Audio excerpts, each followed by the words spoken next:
Hello friends, welcome back to Tamil movie reviews. நான் உங்கள் தமிழ். இன்னைக்கு நம்ம 2024 மலையாளத்தில் வெளியான ஏஆர்எம் படத்தோட திரை விமர்சனம் பற்றி தான் பார்க்க போகிறோம். இந்த படம் இப்போதைக்கு தமிழ் டப் பண்ணி வெளியிட்டிருக்காங்க, பார்த்து என்ஜாய் பண்ணுங்க. இந்த படத்தோட ஷார்ட் ஸ்டோரி என்ன அப்படின்னு பார்த்தீங்கன்னா, கதையோட ஸ்டார்டிங்லேயே 1900 அந்த பீரியடில் கதையை ஸ்டார்ட் பண்ணுறாங்க. ஒரு கிராமம் இருக்குது. அந்த கிராமத்தில் ஒரு விண்கல் பார்த்தா விழுந்துருது. அந்த விண்கல்லை பற்றி அறிஞ்ச பக்கத்து கிராமத்து அரசர் என்ன பண்ணுறாருனா, அந்த விண்கல்லை பார்த்தா அடைஞ்சு அதை உடச்சி எடுத்துகிட்டு போயிட்டு ஒரு விளக்கு மாரி ரெடி பண்ணுறாரு. அது பார்த்தா ரொம்ப அபூர்வமான விளக்காக ரெடி பண்ணுறாங்க.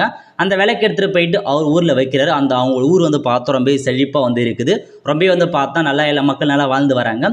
ஒரு கட்டத்தில் என்ன நடக்குது அப்படின்னா, ஸோ வெளியிலேருந்து வர நபர் பார்த்தா அவங்க ஊரை இது பண்ணுறாரு, ஆட்சி அமைக்க பார்க்குறாரு. அந்த சமயத்தில் அந்த விண்கல் விழுந்த ஊர்லேருந்து ஒரு பெரிய அண்ணன் சொல்ல, அவன் தான் ஹீரோன்னு வச்சுக்கோ. அவர் பார்த்தா ஹெல்ப் பண்ணுறதுக்கு போகிறாரு. ஹெல்ப் பண்ணி முடிச்சதுக்கப்புறம் அந்த அரசர் உனக்கு என்ன வேணாலும் கேளுன்ற மாதிரி கேட்குறாங்க. அந்த சமயத்தில் இவர் என்ன பண்ணிட்டாருன்னா, எங்கள் ஊரில் விழுந்த விண்கலை நீங்கள் எடுத்துகிட்டு போயிட்டீங்க, அந்த விலைக்கு எங்களுக்கு திரும்ப கொடுங்கன்ற மாதிரி கேட்குறாரு. அந்த அரசரும் பார்த்தா எதுவும் யோசிக்காமல் கொடுத்துட்றாரு. இதுக்கப்புறம் அந்த ஊருக்கு அவங்க விலைக்கு எடுத்துகிட்டு போக சொல்ல, அந்த ஊரில் எல்லா மக்களுக்குமே அம்மை நோய் பழைய நிறைய பேர் பார்த்தா இறந்து போகிறாங்க.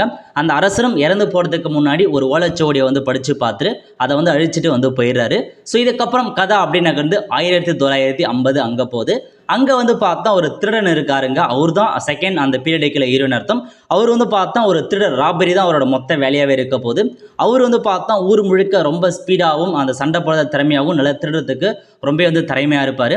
அதேமாரி கதையை பார்த்தா திரும்ப 1990 ப்ரெசண்டாக கொண்டு போகிறாங்க. அதில் நம்ம ஹீரோ இருப்பார். அவருக்கு என்ன அப்படின்னா, இந்த திருடன் இருக்காருங்க பாருங்க, அவங்க பேரன் தான் இந்த நம்ம ஹீரோ. அவரை பார்த்தா திருடன் சொல்லி அவர் என்ன பண்ணாலும் சரி அவர் ஒரு திருடனாக தான் பார்க்குறாங்க. எந்த பொருளுக்கு காணாமலும் அவர் திருடனாக தான் அவர் தான் கன்வெர்ட் பண்ணுறாங்க.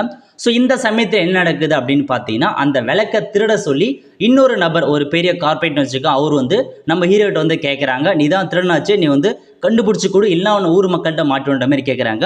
ஸோ கடைசியாக அந்த விளக்கை திருடி கொடுத்தாரா இல்லையா, இதுதான் மொத்த கதையாக கொண்டு போயிருக்காங்க.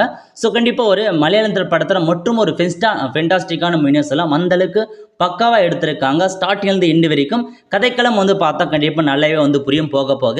ஏன்னா என்னன்னா 1950 மற்றும் 1990 அந்த பீரியடில் ஸோ ப்ரெசன்டையும் காட்டுவாங்க, உங்களுக்கு பார்த்தா பாசிட்டிவ் காமிப்பாங்க. அதெல்லாம் நல்லா போச்சு. அந்த ஆக்ஷன் சீக்வன்ஸாக இருக்கட்டும், மியூசிக்காக இருக்கட்டும் பக்காவாக கொண்டு போயிருங்க. கண்டிப்பாக தேட்டரில் நம்ம பார்த்துருக்க வேண்டிய ஒரு சூப்பரான படம். ஏன்னா மியூசிக் பார்த்தா ஒரு பெரிய மூவியில் எந்தளவுக்கு கொடுத்துருப்போம் அதோட பெட்டராகவே இந்த படத்துக்கு மியூசிக் போட்டிருக்காங்க. இல்லை 2-3 விஷயங்கள் நல்லா கொண்டு போயிருக்காங்க. ஒன்று பார்த்தீங்கன்னா, ஸோ கடைசியாக நம்ம ஹீரோ பார்த்தா ஒரு திருவிழாவில் ஃபைட் பண்ணுவார். அந்த ஃபைட் அது பாரம்பரிய ஃபைட்னு சொல்லலாம். அந்த ஃபைட் நல்லா இருந்துச்சு. அதுக்கு முன்னாடி பார்த்தா அந்த விளக்கு இருக்குது பாருங்கள், அந்த விளக்கை திருட்டு போன நபர் ஒரு இடத்துல பதுக்கி கண்டுபிடிச்சி அதுக்கப்புறம் பதுக்கி வைப்பார். அந்த எப்படி அதை கண்டுபிடிச்சாரு, எப்படி பதுக்கி வச்சாரு, அந்த சீன்லாம் பார்த்தா ஒரு அட்வென்ச்சராக நல்லா கொண்டு போயிருந்தாங்க. கண்டிப்பாக பார்த்தா இது ஒரு பேக்கேஜ் மாரி பண்ணவே சொல்லலாம்.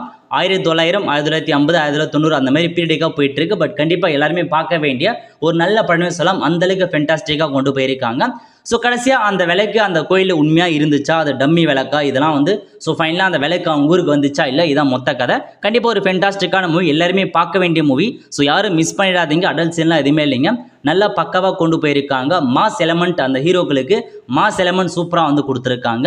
என்ஜாய் பண்ண வேண்டிய மற்றும் ஒரு மேஜிக்கல் மூமெண்ட் பண்ணே சொல்லலாம்.